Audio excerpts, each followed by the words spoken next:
y a decirles, van a comenzar a desarrollarse una serie de eventos que ya estaban escritos, como Zacarías 13:7, que el pastor iba a ser herido y las ovejas se iban a dispersar, se iban a echar a correr los discípulos. Pero Jesús les dice, todavía en el versículo 32, otra profecía, pero después que haya resucitado.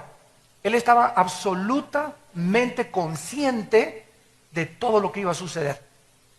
En su preconocimiento divino, Jesucristo sabía a qué horas lo iban a crucificar, qué día lo iban a arrestar, en qué momento lo iban a abandonar. Él estaba consciente absolutamente de todo lo que sucedía. Pero quiero decirles a ustedes que voy a resucitar. Y después de que resucite, dice el versículo 32, voy a ir delante de ustedes, o sea, me voy a adelantar a Galilea, para que cuando ustedes lleguen a Galilea, yo ahí los voy a estar esperando resucitado.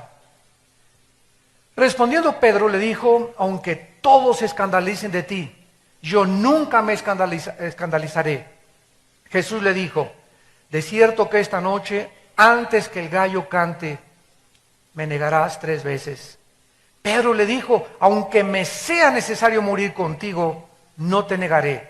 Todos los discípulos dijeron lo mismo. Hasta este momento todos ellos confiaban en la carne.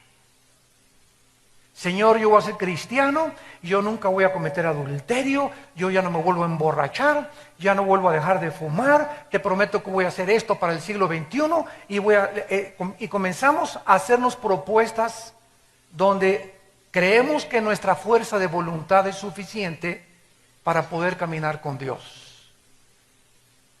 Y muchas veces nos damos cuenta que estas proposiciones y estas propuestas que nos hicimos para caminar con Dios en un nuevo siglo que comienza, o a un nuevo mes, o una nueva semana, fallamos. Y que no somos capaces de cumplir lo que nosotros nos habíamos propuesto por desconocer el secreto que Cristo nos va a revelar. Hasta este momento todos dijeron, no Señor, no, aquí nosotros no, vamos a morir contigo, lejos sea de nosotros. Entonces, versículo 36. Llegó Jesús con ellos a un lugar que se llama Getsemaní. Y dijo a sus discípulos, siéntense aquí, entre tanto que voy allí y oro. Y tomando a Pedro y a los 2 hijos de Zebedeo, comenzó a entristecerse. Esta palabra en el griego, lupeo, que se tradujo entristecerse, significa ser afectado de una profunda tristeza o de un dolor del corazón indescriptible. Podemos decir, me siento triste que me dejó mi esposa, me siento triste que mi hijo esté caminando en malos pasos, me siento triste de la situación del país, pero esta tristeza que Jesús experimenta en Getsemaní rebasa todo lo imaginable de la tristeza que un ser humano puede atravesar. Así que si tú te sientes triste en esta mañana por algo o por alguien, hay alguien que se identifica contigo en esta tristeza. Y dice a continuación, y angustiarse de una forma sobrenatural, o sea, se tradujo en gran manera. Esta palabra ademoneo en el griego, que se tradujo angustiarse, significa inquietud profunda del alma, perturbación interior, depresión profunda. Lo que sucedió en la humanidad del Hijo de Dios en Getsemaní se puede solamente describir con 2 palabras castellanas: tristeza y depresión, tristeza y soledad. No hay otras palabras en el vocabulario para describirlas más que en el original griego. Y entonces Jesucristo en el versículo 38 les dijo, mi alma está muy triste hasta la muerte, quédense aquí y escuchen lo que les dice, velen conmigo. Era el momento de velar. Y este siglo XXI, donde comienzan a cernirse nubes negras en el panorama, donde las guerras y las amenazas de guerras nucleares van a aumentar, donde los fenómenos meteorológicos y sobrenaturales van a comenzar a incrementarse, donde tsunamis como el que acaba de ver en Australia esta semana, olas en Australia de 6 metros de altura. Ahogaron totalmente un poblado. Y terremotos, etcétera, etcétera. Es el tiempo en que Dios nos dice desde el cielo: pueblo mío, es tiempo de velar. Y esta es la importancia de este estudio. ¿Qué significa velar? Yendo un poco adelante, versículo 39, se postró sobre su rostro, orando y diciendo: Padre mío, si es posible, pase de mí esta copa, pero no sea como yo quiero, sino como tú. Vino luego a sus discípulos y los halló durmiendo, o sea, no velando. Ya vemos aquí, en primer lugar, que la contraparte de velar, ¿cuál es? ¿Perdón? Dormir. Y hasta este momento esta palabra se usa en la dimensión física. Cuando les dijo, velen conmigo, le estaba diciendo, manténganse despiertos físicamente, o sea, no se duerman físicamente. Noten esto, versículo 40. Los halló durmiendo y le dijo a Pedro: ¿así que no han podido velar conmigo una hora? Aquí nos damos pues cuenta que la interpretación hasta este momento de velar es mantenerse despierto físicamente. Versículo 41 cambia totalmente la interpretación: velad y orar para que no entren en tentación. El espíritu a la verdad está dispuesto, pero nuestra carne es débil, débil, débil, débil, demasiado débil. Tienes que conocerte a ti mismo. Qué débil es nuestra carne. Porque hasta que no estemos conscientes de qué débiles somos, no vamos a velar. Vamos a confiar en nuestras propuestas y en nuestros planes y en nuestros programas, y esto y por acá, yo soy santo, yo nunca voy a caer, y estoy en lo espiritual y he alcanzado un límite espiritual tremendo, y mientras vivamos en esa burbuja absolutamente falsa espiritualmente hablando, vamos a caer. Como dice en 1 Corintios, el que piensa que está firme, mire que no caiga. Y por segunda vez, versículo 42, Cristo, orando por segunda vez, les dijo, Padre mío, si no puedo pasar de mí esta copa sin que yo la beba, hágase tu voluntad. Vino otra vez y los halló durmiendo, porque los ojos de ellos estaban cargados de sueño. Y dejándolos, se fue de nuevo y oró por tercera vez. Y recuerden, él solo. Ellos no pudieron velar. Y entonces vino a sus discípulos, versículo 45, y les dijo: ya duérmanse. Yo hubiera dicho bola de flojos. Descansen. He aquí ha llegado la hora y el Hijo del Hombre es entregado en manos de pecadores. Levántense, vámonos, vean, se acerca el que me entrega. Esta es una de las principales advertencias y amonestaciones que Jesús les hace a los discípulos, y es importante que en esta mañana podamos descubrir el significado profundo de lo que significa espiritualmente la palabra velar. Por ejemplo, en 1 Corintios capítulo 16, versículo 13, dice el apóstol Pablo que debemos de velar y portarnos varonilmente, haciendo justicia. Y veamos nosotros que casi siempre en la Biblia, principalmente en el Nuevo Testamento, cuando se usa la palabra velar, va asociada de la palabra orar. Velar y orar son dos actitudes que forman una sola moneda. No se pueden separar. Son absolutamente hermanas.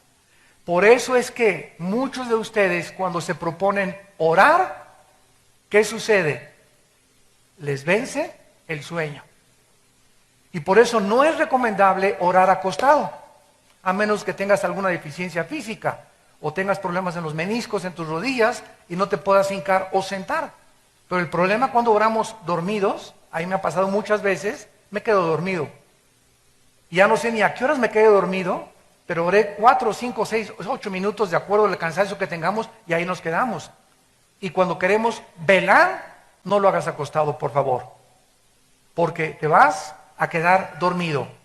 Estas dos palabras, velar y orar, nos ilustran las más importantes acciones que debemos de tomar en nuestra vida cristiana, sobre todo en los tiempos, repito, que estamos viviendo antes de la segunda venida de Cristo al mundo. Lo que se nos está diciendo es que no podemos en el mundo ser solamente espectadores pasivos. Soy cristiano y veo todo lo que pasa, oigo estos chismes, oigo por acá, vengo a la iglesia, me siento acá, me siento allá. Entonces somos espectadores de un partido de fútbol sin tomar parte como jugadores, que es lo que Dios nos está diciendo, que no podemos seguir en el asiento el domingo solamente calentando aquí la banca y viniendo a oír la palabra, y entre semana nunca hablas de Cristo a nadie. Tal vez desde que te convertiste no has ganado una sola alma. En tu familia hay cantidad de personas que aún no conocen a Cristo. ¿Y todo por qué? Porque no te has mantenido despierto espiritualmente. No te has mantenido despierta espiritualmente. Has estado en una vida cristiana dormida espiritualmente, sin tomar parte activa de lo que Dios nos manda a hacer. Vayan al mundo y prediquen el evangelio a toda criatura. Y es una orden, un mandato, no solo a los misioneros y a los predicadores, sino a todos los cristianos. Tenemos la responsabilidad de compartir a Cristo, de hablar de Cristo a tiempo y destiempo, en el funeral, en la fiesta, en Navidad, en el Año Nuevo, al panadero, al lechero, al tendero, a la familia cuando hay reunión en la familia, al taxista que me lleva en el camión en la ruta 100. No podemos más que recordar esto. El mundo es como una isla llena de edificios que se está hundiendo. Y ahí están los hombres todavía queriendo hacer más edificios más altos y más construcciones, y está hundiéndose la isla con todos los que estamos en la isla viviendo. Y cuando se hunda todo, cuando se acabe todo, porque todos tenemos que morir, lo único que va a sobrevivir son las almas. Las almas de tu abuelita, las almas de tu tío, no la de tu perro, la de tu primo, la de tu cuñado, la de la gente, de todas las personas que viven en el mundo. Es lo único que sobrevive. Todo se hunde, el mundo se va a acabar, va a haber cielos nuevos y nueva tierra. Nosotros vamos a sobrevivir. Y cuando sobrevivamos y pasemos a la otra dimensión que nos está esperando, en la otra vida, de esto voy a hablar en la otra conferencia, la vida en el cielo, vamos a descubrir que lo que hicimos mientras estábamos velando, despiertos espiritualmente, va a tener repercusiones eternas en las recompensas y en la posición de autoridad que vamos a recibir en la otra vida.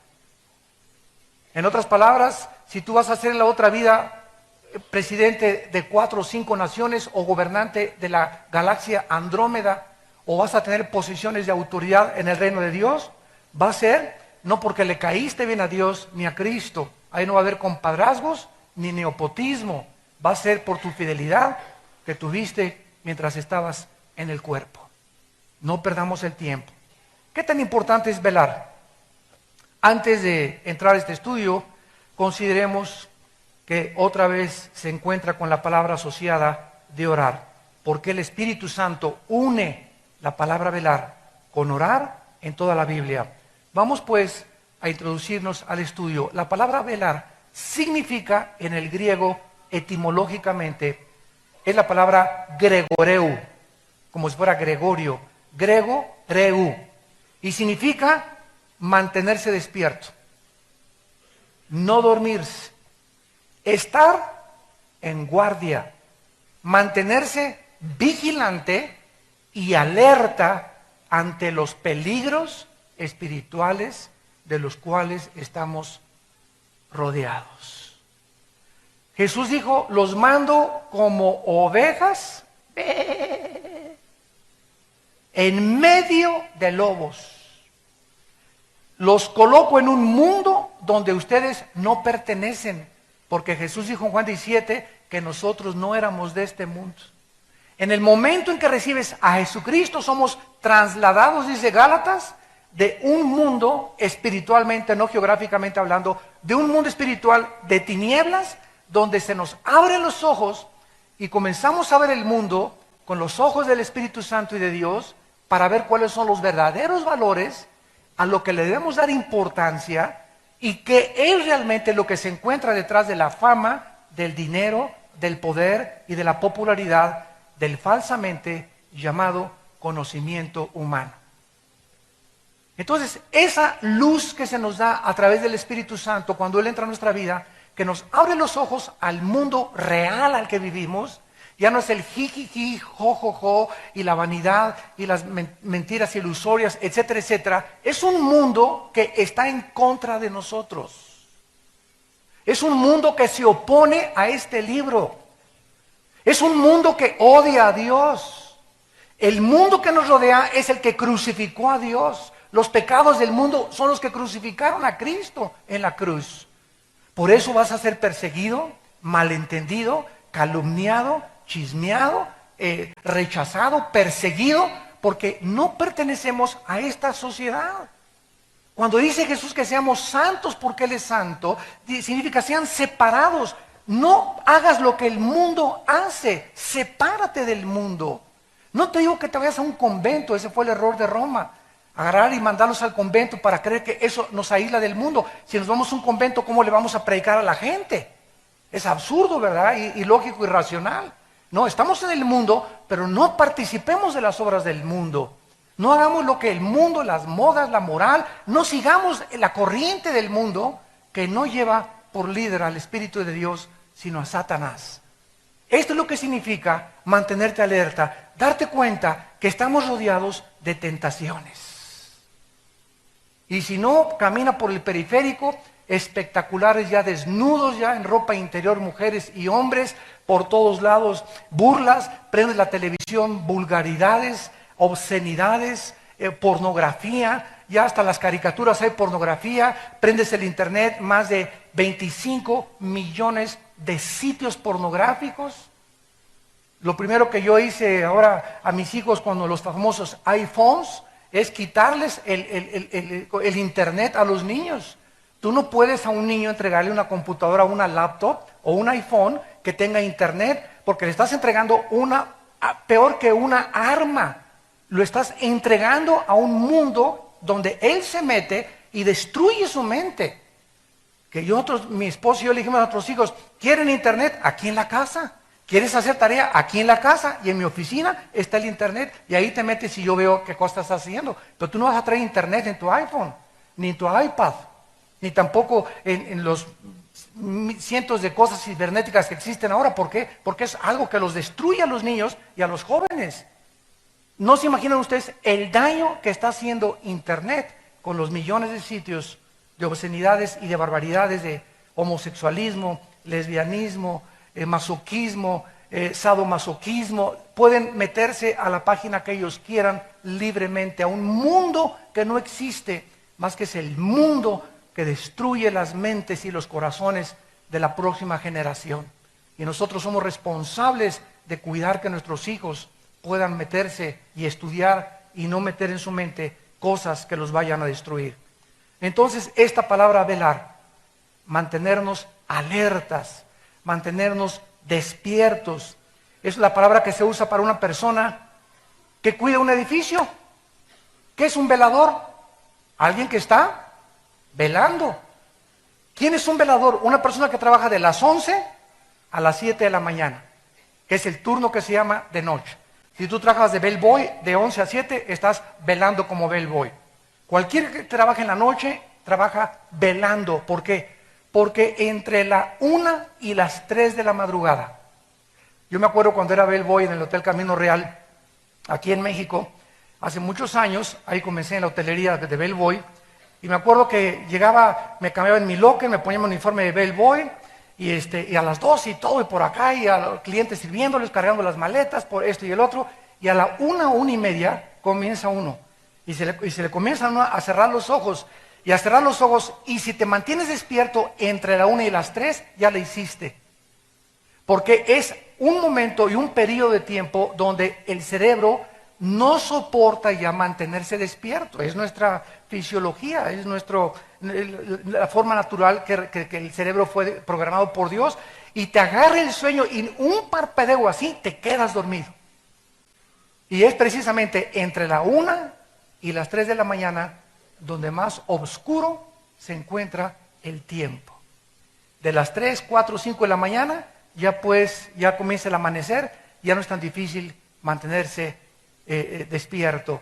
Pero ahorita estamos entrando a la 1 o 2 de la mañana en el mundo.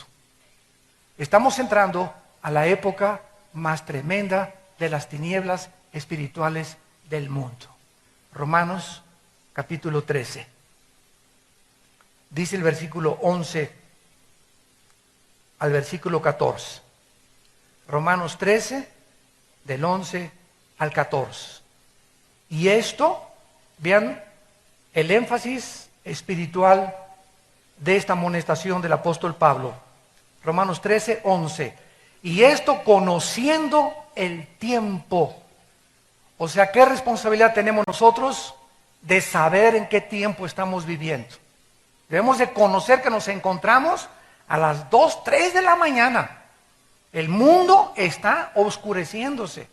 Dice en Isaías, y las tinieblas cubrirán el mundo, pero a usted le resplandecerá la luz.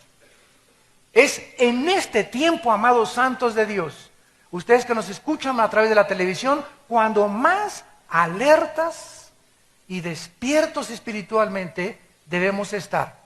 Conociendo el tiempo, que ya es hora de levantarnos del sueño. Ya estuvo suave que nada más el domingo y entre semana, el tiempo de ir a la iglesia, vamos a la iglesia. Jesucito mío, me dice compañeros, ni noche ni día.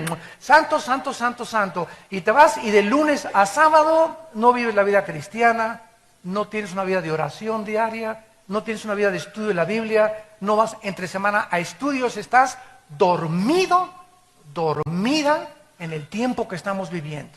Y luego, ay, me dejó mi esposo. Ay, me dejó mi esposa, y mi hijo tiene problemas, y esta cosa, y me robaron por acá, y me pasó estas cosas, y quieres que en ese sueño espiritual te ayude Dios. Y cuando despiertas es cuando, Señor, ¿me ayudas? Señor, ¿me sanas? Esta pasa de Santa Claus, ¿me la sanas también, Señor? No queremos disciplina, no queremos someternos a la palabra de Dios, pero queremos que Dios sea nuestro siervo cuando lo necesitamos. Y esto no lo enseña en la Biblia. Esto no lo encuentras en las Sagradas Escrituras. Levantémonos del sueño porque ahora está más cerca de nosotros nuestra salvación que cuando creímos. Y dice Pablo, la noche está avanzada. En otras palabras, él compara la vida cristiana con el día y la noche física. Así como el amanecer es a las 4 o 5 de la mañana y la peor hora es entre la 1 y las 3 de la mañana, físicamente hablando, estamos entrando en la peor época de la humanidad, la hora de las tinieblas. ¿Recuerdan cuando Jesús lo agarraron en Getsemaní y lo arrestaron? ¿Saben? ¿Recuerdan la palabra que dijo? Ahora es el tiempo de las tinieblas. El momento que crucificaron a Cristo, el mundo se cubrió de tinieblas. Fue la hora en la que Satanás tenía el permiso de Dios de cubrir el mundo de tinieblas. Y si hubiéramos tenido una pantalla que nos descubriera el mundo espiritual, en la cruz de Cristo hubiéramos visto que ahí en el aire estaba Satanás con todos los millones de ángeles potestades gobernantes de las tinieblas. Ahí se reunieron en el monte Gólgota. Alabío, alabao, alabim, bomba. Le dimos, ra, ra, ra. Y estaban todos, el templo se rasgó, hubo un terremoto tremendo, y qué susto a los 3 días. Cuando él sale de entre los muertos y les dicen, ¿dónde está tu bio? Lavao, alabim, bomba. Aquí estoy, yo soy el que, ustedes me echaron porras para morir, me rechazaron, me crucificaron, se burlaron, me escupieron, me calumniaron, y yo no dije absolutamente nada. Ahora es el tiempo de la luz, de la resurrección de entre los muertos, para que todos ustedes vean, para que todos ustedes sepan que así como ahora el mundo parece que se nos echa encima y que por todos lados los demonios de la violencia, los crímenes, asaltos, secuestros, etcétera, etcétera, parece que Dios no está a cargo del mundo, ni soberanamente gobernando el universo, nosotros tengamos paz en nuestro corazón. Porque estamos despiertos y sabemos que Él es el Señor, y el que habita al abrigo del Altísimo morará bajo la sombra del Omnipotente. Y diré yo a Jehová en esta época, mi castillo, mi Dios, mi esperanza, en quien confiaré. No tendré temor de nadie, ni del terror nocturno, ni de saeta que vuela de día, ni si me roban, ni mucho menos, porque mi alma está en las manos de mi Creador, de mi Señor, y nadie me puede tocar, ni a mi familia, más que con el permiso de mi Dios. Y caminas en este mundo de tinieblas, ya no así, y ya no quiero salir, lleno de temor, y deprimido, y agüitado, y el otro, y ya perdí el trabajo, ahora me voy contra mi esposa, ya perdí el trabajo, ya pierdes totalmente la brújula, te divorcias, y comienzas a hacer y a tomar decisiones totalmente irracionales, simplemente por algo, porque cuando Cristo te habló, no pusiste un fundamento en tu vida. Y cuando los vientos comenzaron a soplar contra tu vida, perdiste el trabajo, perdiste a tu esposa, perdiste a tu novio, perdiste a tú y el otro, y vinieron las aguas y los ríos a tu vida no estaba sobre la roca. Estabas dormido, en los últimos 5 años de tu vida cristiana, estabas dormido. Y cuando vino la adversidad, derrumbó tu vida. Y después de que derrumbó tu vida la adversidad, le echas la culpa a Dios. ¿Por qué muchas gentes, cuando viene la adversidad, reniegan de Dios y se alejan de Dios? Porque tú no puedes manifestar que tienes una fe verdadera hasta que cuando soplan los vientos contra tu vida, permaneces de pie. Solo los hombres y las mujeres que cuando la adversidad los visita, se mantienen firmes como Job. No entiendo por qué Dios me quitó mi casa, me quitó a mis hijos, me quitó mis propiedades. Yo no sé lo que está pasando en el universo. Job no tenía ni siquiera el Antiguo Testamento completo, pero yo sé que mi Redentor vive, y aunque esta mi carne deshecha, he de ver a Dios y me purificaré y saldré más puro que el oro. No voy a entender, porque no me manda Dios entender las circunstancias, me manda creer en Él.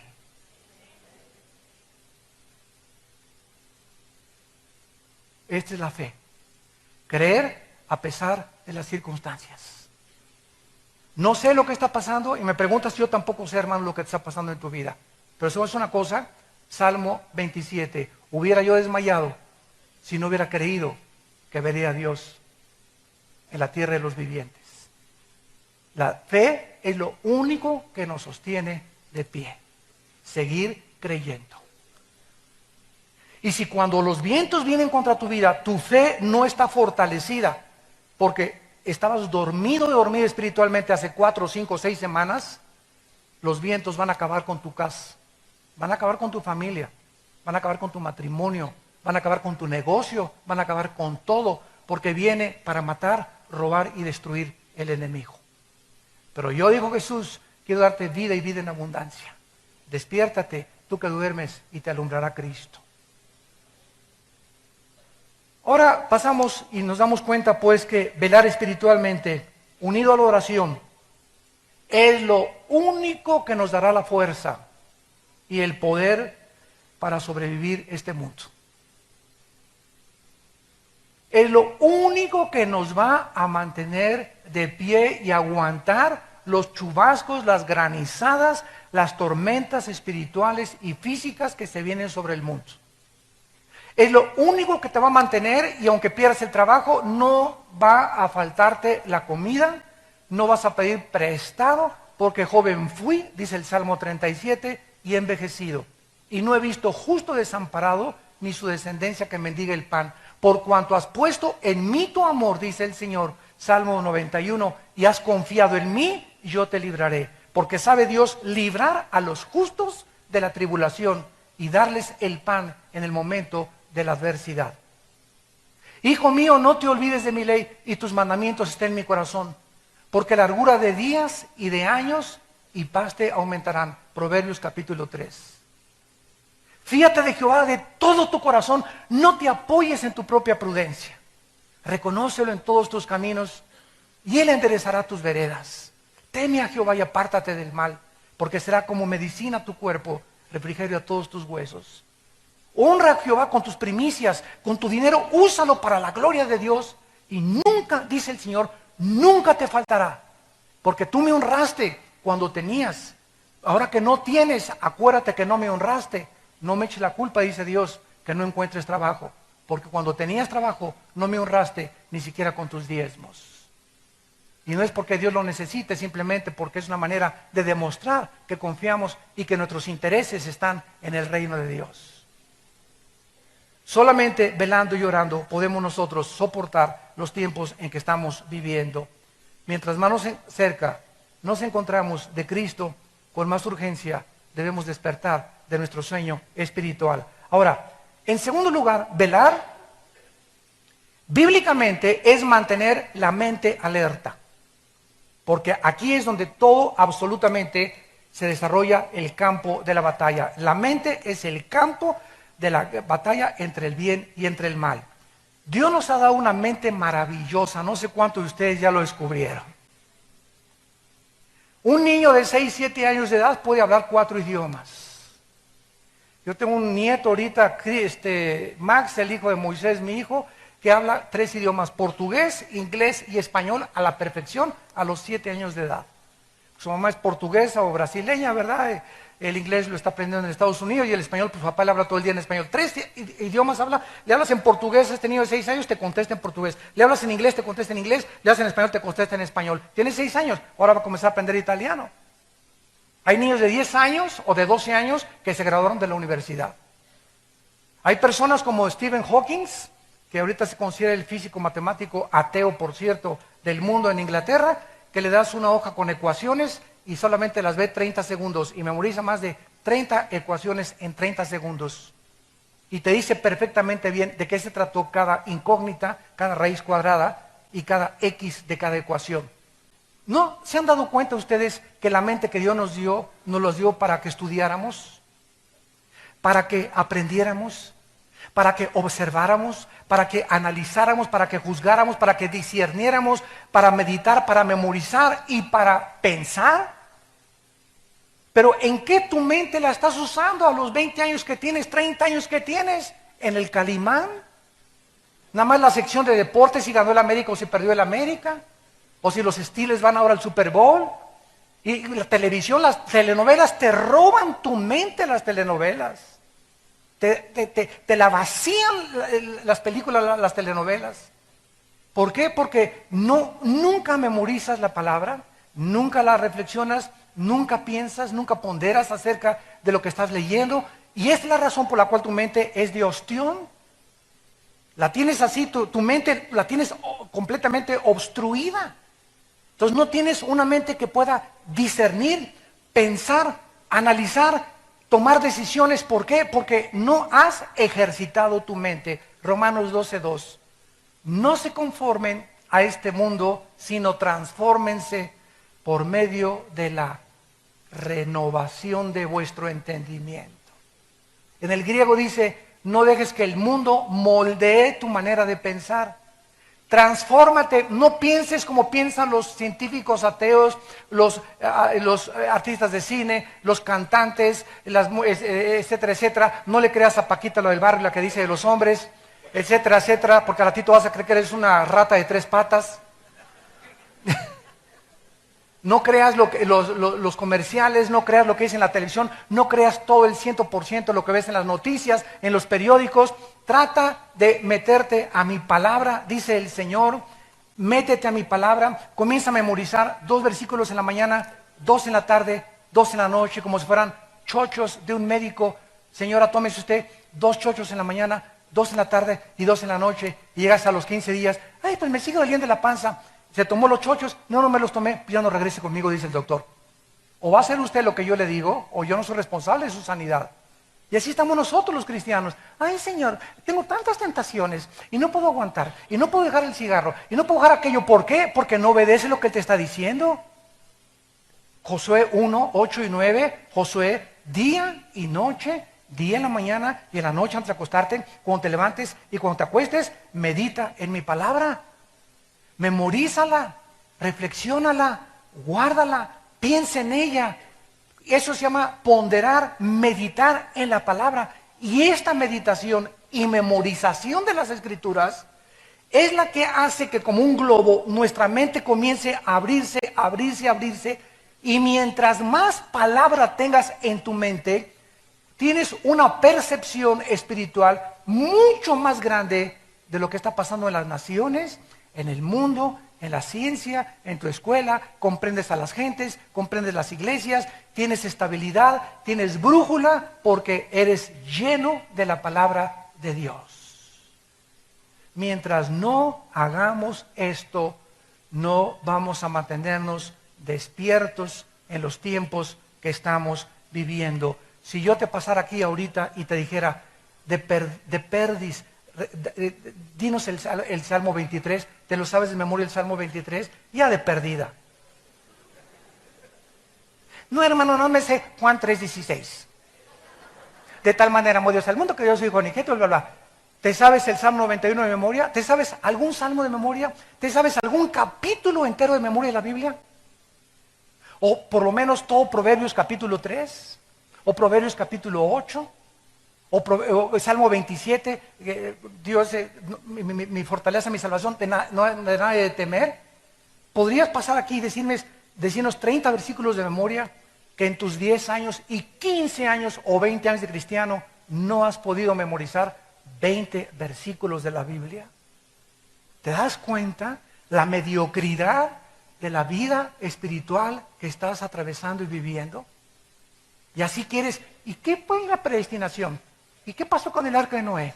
Y no entiendo Apocalipsis, y no entiendo esto. Y todos somos hipócritas, y comienzas a llenarte de prejuicios mentales porque no tienes juicio ni sabiduría para vivir.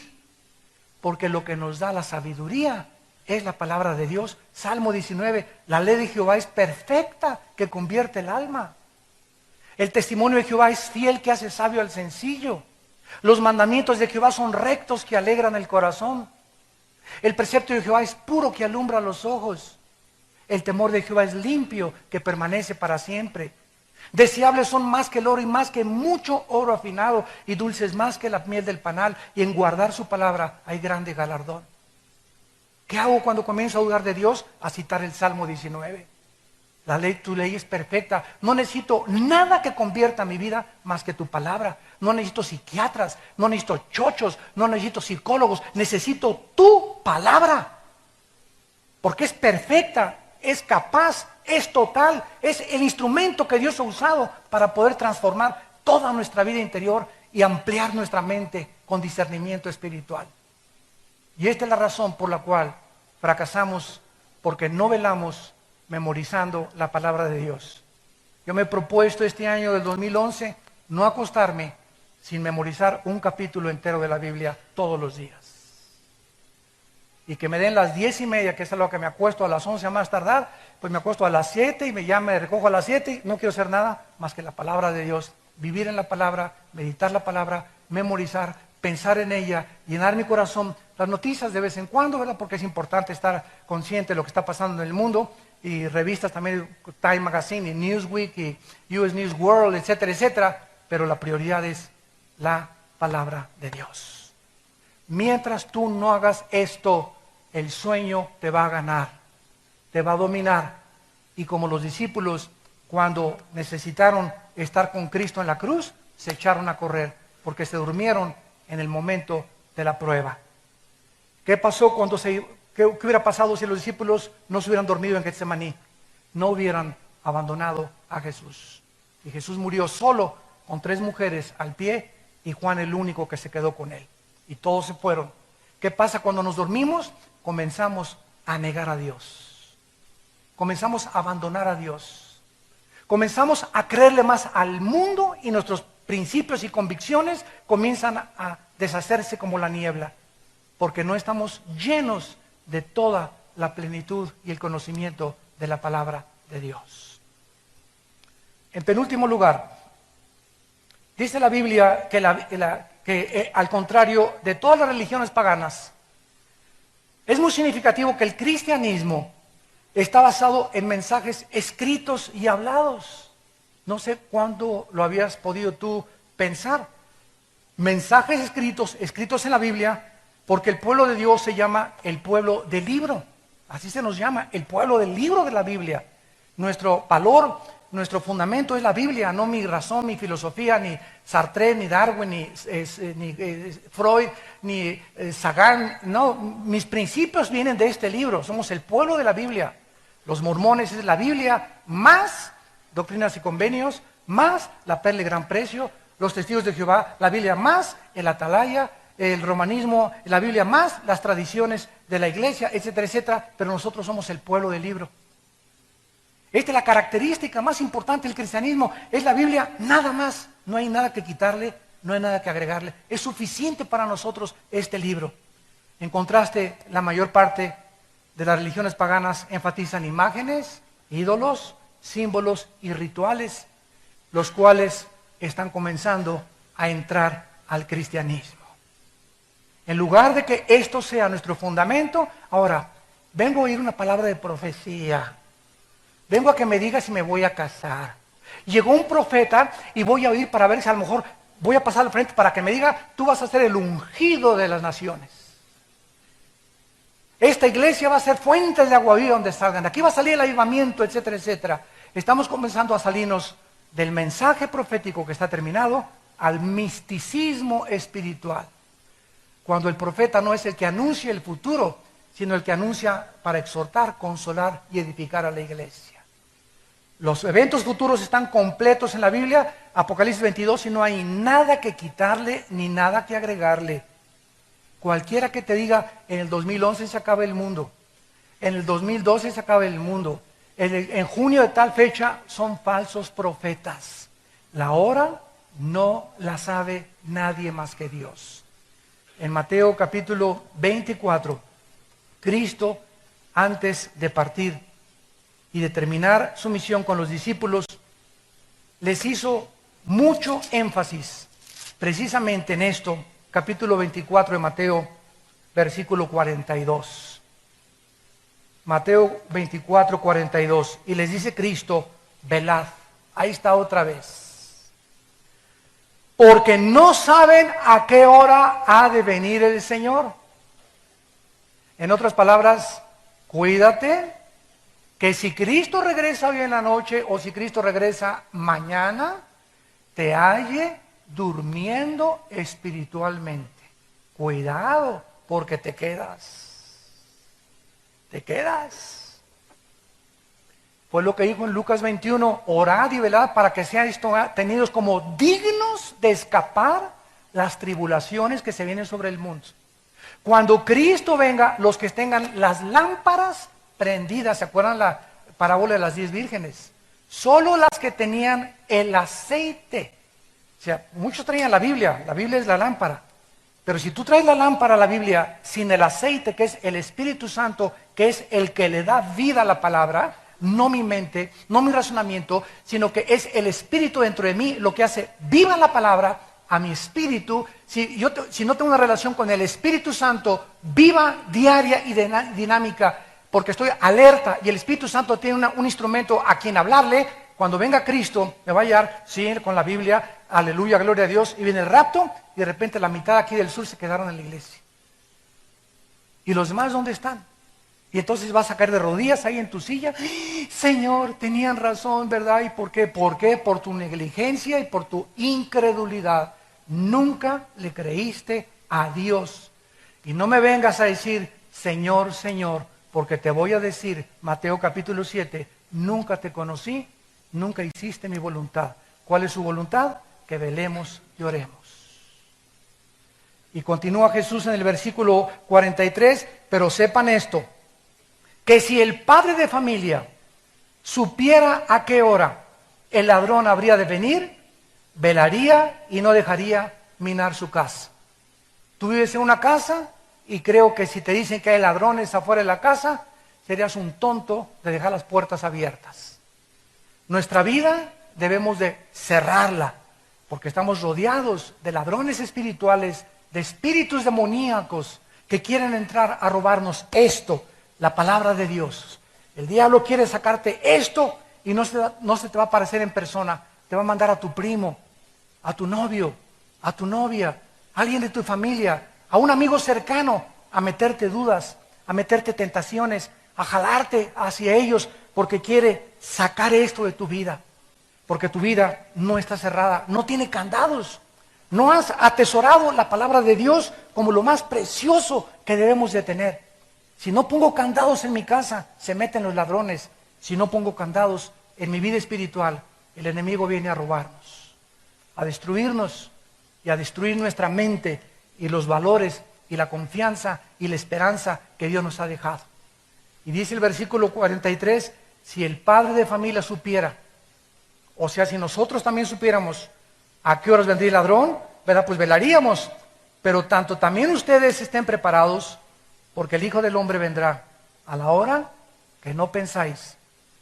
¿Quién es el siervo fiel y prudente, al cual puso su Señor sobre su casa para que les dé el alimento a tiempo? Bienaventurado aquel siervo al cual cuando el Señor venga, le halle haciendo así. ¿Quién de ustedes va a ser el prudente y el fiel, que cuando Cristo venga los va a encontrar o nos va a encontrar enseñando su palabra a nuestros hijos? ¿O alimentándome con la palabra cuando Él venga? ¿O que me agarre dormido y me acosté antes memorizando la palabra de Dios? ¿Quiénes van a ser esas personas, dice Jesús, que cuando yo venga las voy a encontrar así, en mi palabra? Despiertos espiritualmente, alertas espiritualmente. Dice el versículo 46, dichoso y feliz, bienaventurado, cuando el Señor venga te haya haciendo así. De cierto te digo que sobre todos sus bienes te pondrá. ¡Qué barbaridad! Que mi papá me dijera, mira, te voy a dejar en Cuernavaca y quiero decirte que no sé cuándo voy a ir por ti, pero cuando yo llegue, si la casa que te dejé la tienes bien pintada y bien cuidada y con buen mantenimiento, y el coche que te dejé lo tienes bien cuidado y has hecho lo que te digo, cuando yo venga te voy a dar $100 millones. Y voy a darte todos mis palacios y toda mi herencia. Pues no va a pasar un día sin que revise la casa, sin que tengan un problema, para que cuando mi papá venga la encuentre perfectamente bien así. La casa es nuestra vida, somos el templo de Dios. Cuida tu manera de pensar, cuida tu vida sexual, cuida tu vida mental, cuida tu vida física, cuida lo que comes, cuida lo que bebes, porque es la casa de Dios, es el templo del Espíritu Santo. No es de nosotros, Dios nos los prestó este cuerpo para habitar temporalmente. Cuando Él venga y tu cuerpo está bien cuidado, Él te va a poner y te va a dar muchos bienes que no te imaginas lo que te va a dar. Es lo que Cristo nos quiere dar a entender. Y dice el versículo 48, pero, y aquí está lo contrario, si aquel siervo malo dijera en su corazón, mi Señor tarda en venir, ¿cómo demuestras este corazón de mal siervo? Cuando te duermes espiritualmente. Lo contrario a mantenerse velando es dormirse espiritualmente. Y cuando comienzas a parpadear y ya no lees la Biblia más que ya cada 2 o 3 días, ya no oras más que allá cuando te acuerdas, ya no hablas a Cristo más que allá cuando te acuerdas, sin que te des cuenta estás ya parpadeando, ya durmiéndote, y viene la hora oscura, vas a caer dormido totalmente. Y vas a convertirte en un mal siervo. Si cuando Cristo venga, Él te halle en estas circunstancias, versículo 49, y comenzare a golpear a sus consiervos, o sea, comienzas a hablar mal de los cristianos, comienzas a criticar a todos los pastores, comienzas a criticar a las iglesias, siempre que alguien se junta contigo es crítica, tijereteas hasta la Madre Teresa, ¿verdad? Hablas contra todos mal, etcétera, etcétera. Cuando una persona comienza ya a hablar mal de sus mismos hermanos en Cristo, ya denota un corazón malo de incredulidad. Porque no estás hablando contra tus hermanos en Cristo, estás hablando mal contra el cuerpo de Cristo, que somos nosotros. Es como si llegas y le metieras un navajazo a un hermano. Y somos el cuerpo de Cristo, todos los cristianos, y se nos manda amarnos, se nos manda soportarnos, se nos manda perdonarnos como Él nos perdonó y nos aceptó desde la cruz. Si cuando Él venga te haya haciendo así y comiences a comer y a beber con los borrachos, que te halle ahí en la cantina a las 3 de la mañana, ¿verdad? Gritando viva Zapata con una de tequila de Don Julio. Versículo 50, vendrá el Señor de aquel siervo. Fíjate que les llama siervos a esas personas, o sea, se consideraban siervos de Dios. Estaban entre nosotros, militaban junto con nosotros, pero salieron de nosotros porque no